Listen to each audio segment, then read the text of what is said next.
আসুন রমজানের ফজিলত সম্বন্ধে কিছু জেনে নেই এবং আমার ভিডিওটা ভালো লাগলে নিশ্চয়ই চ্যানেলটি সাবস্ক্রাইব করবেন। রোজা অবস্থায় কোন কোন কাজ করলে রোজা ভেঙে যায় এই বিষয় নিয়ে আলোচনা হবে পরের ভিডিওতে ইনশাআল্লাহ।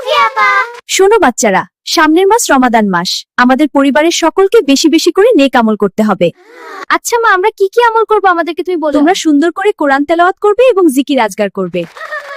আর একটা আমল করবে, শোনো, যদি কোনো অসহায় লোক আমাদের কাছে আসে তাকে আমাদের সাধ্য অনুযায়ী সাহায্য করো। এতে আল্লাহ তাআলা আমাদের উপরে রাজি খুশি হয়ে যাবেন এবং আমাদের গুনাহ খাতা মাফ করে দিবেন। আচ্ছা মা। একটা কথা শুনো বাচ্চারা, কাউকে কষ্ট দিবে না। জুলুম করিকে আল্লাহ কখনো পছন্দ করে না। আচ্ছা মা।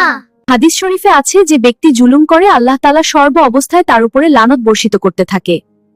আমাদের প্রতিবেশী যারা অসহায় আছে তাদেরকে ইফতারি দাওয়াত দিতে হবে। খুব ভালো, এতে তারা খুশি হবে।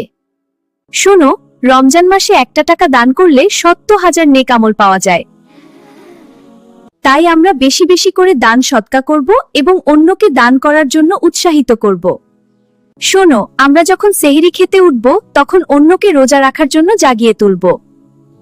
আর এই কাজটি করলে তুমি অনেক নেক আমল পাবে। ওই ব্যক্তির রোজার সমান পরিমাণ আমল আল্লাহ তোমার আমল নামায় দিবে। আর শোনো বাচ্চারা, রোজা রাখা অবস্থায় তোমার জবানকে তুমি হেফাজত করবে, কথা খুব কম বলবে। কথা যত কম বলবে তত তোমাদের মুখ থেকে মিথ্যা কথা কম বের হবে। আর রোজা রাখা অবস্থায় কখনোই মিথ্যা কথা বলা যাবে না। মিথ্যা কথা বলা কবিরা গুনাহ, আর কবিরা গুনাহ করলে আল্লাহর কাছে তওবা করতে খাস দিলে।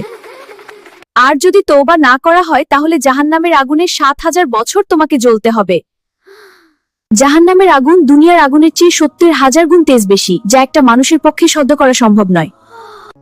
তাই তোমরা কখনোই কোনো অবস্থায় কোনো বিষয় কারো সাথে মিথ্যা কথা বলবে না। তোমাদের বন্ধু বান্ধবের ভিতরে যদি কেউ মিথ্যা কথা বলে তাহলে তাকে মিথ্যা কথা বলার করুণ পরিণতির কথা জানিয়ে দেবে। আর এই মিথ্যা কথা বলার পরিণতি শুনে সে যদি মিথ্যা কথা বলা থেকে বিরত থাকে তাহলে আল্লাহ তাআলা তোমার উপর রাজি খুশি হবে। এটা আমার প্রথম লং ভিডিও। আমার ভিডিওটা যদি আপনাদের ভালো লাগে তাহলে অন্য মুসলিম ভাইদের দেখার জন্য, শোনার জন্য শেয়ার করে দিবেন প্লিজ।